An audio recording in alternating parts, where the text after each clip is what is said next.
और जैसे कि ब्रेक से पहले जिक्र कर रहे थे हम जिस इंटरव्यू का शाहिद मेटला साहब ने जो रीसेंट इंटरव्यू किया है साबिक army chief general retired general Bajwa से, तो इस हवाले से जानते हैं। बहुत शुक्रिया शाहिद मेटला साहब, आपने प्रोग्राम में ज्वाइन किया।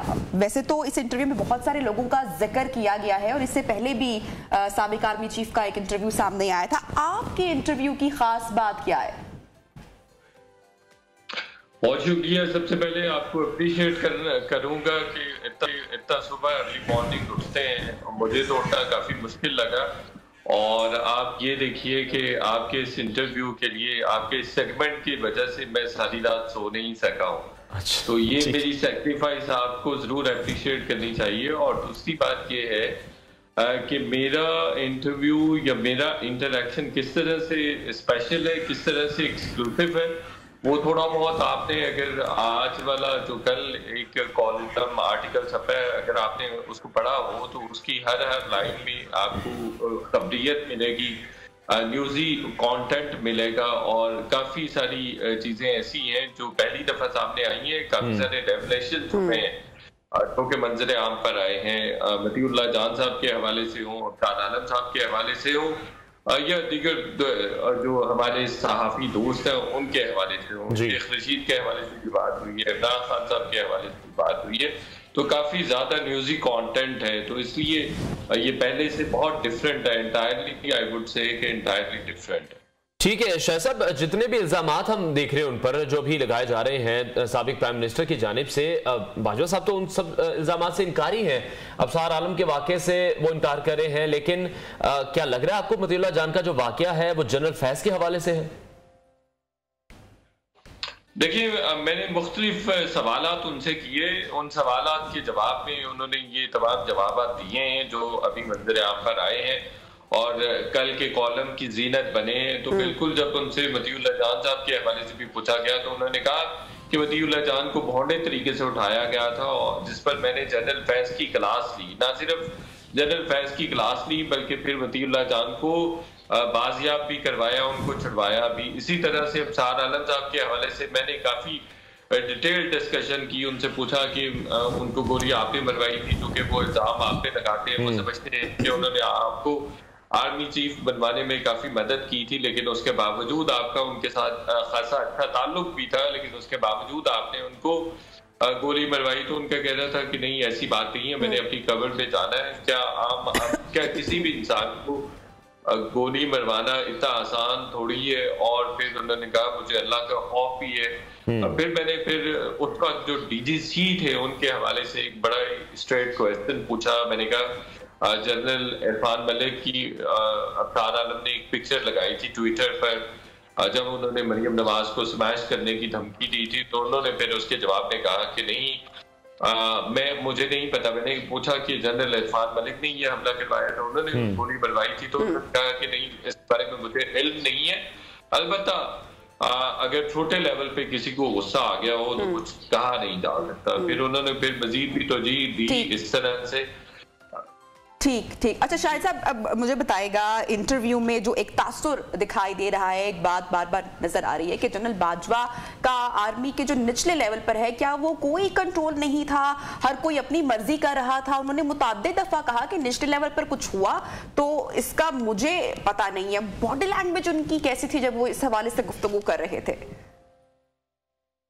हाँ जी, मुतअद्दिद मर्तबा इस पर बात हुई, और जो कमिंग आर्टिकल्स आएंगे, जो अभी कंटेंट काफी सारा एक्सक्लूसिव और एक्सक्लूसिव कंटेंट अभी बाकी है जो कमिंग डेज में सामने आएगा। कुछ तो मैंने जो वेबसाइट है उसके साथ पहले से शेयर किया हुआ है जी।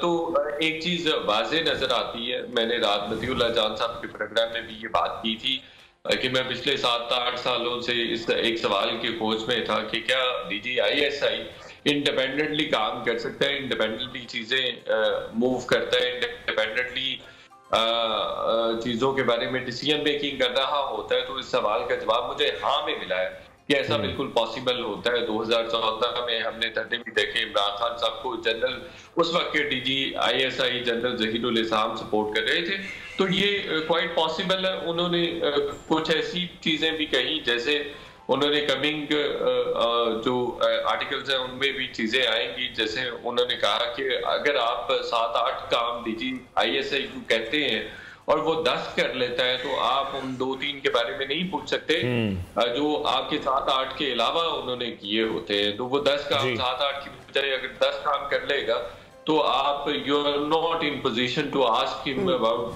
दोज लाइक 2-3 थिंग्स के आपने ये अपनी मर्जी से या अपनी डिस्क्रिप्शन यूज करते हुए क्यों की है। तो इस तरह का भी सिलसिला होता है। तो बात है लाइक ये मूवी तौर पर तमाम इदारों में ये बात होती है। ठीक है, निचले लेवल पे काफी सारी चीजें खुद से भी हो रही हो। ठीक है शाह साहब, जिस तरह से आप ये कह रहे हैं तो एक तासुर ये फिर उभर रहा है कि जनरल फैज हमीद बहुत सारे काम बाजवा साहब के इल्म में लाए बगैर करते रहे। जिस तरह से वो कह रहे हैं कि मुतादिद दफा फिर उनकी क्लास भी लेनी पड़ी, तो ताल्लुकात इसका मतलब खुशगवार नहीं थे, एक रिफ्ट मौजूद थी। देखिए इस कॉलम में तो रिफ्ट की ऐसा बात नहीं हुई है, लेकिन कमिंग कॉलम्स जो है जो बहुत इंटरेस्टिंग है और एज आई सेड अर्लियर कि उसमें काफी सारा कंटेंट है। तो उसमें उनकी रिफ्ट के बारे में या जो आपस में उनके दरमियान तल्खी पैदा हुई या एक तरह से प्रोफेशनल जेलसी क्रिएट हो गई थी, उसके बारे में काफी बात हुई है।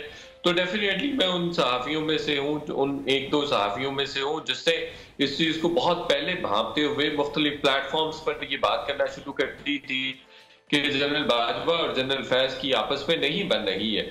जिसका जनरल बाजवा ने अभी ये जो मेरा इंटरैक्शन हुआ है इसमें एतराफ भी किया है और मैंने तो अक्टूबर 2021 में ही बता दिया था कि अब एस्टेब्लिशमेंट ने फैसला कर लिया है कि इमरान खान साहब से जान छुड़वानी है। और उसकी 3 मेजर रीजन थी। एक तो ये था कि गवर्नेंस पर वो अच्छा परफॉर्म नहीं कर रहे थे, इकोनॉमी के फ्रंट पे भी उनकी परफॉर्मेंस कुछ अच्छी नहीं थी और जो फॉरेन अफेयर्स थे उस फ्रंट पर भी वो बुरी तरह से नाकाम हो रहे थे।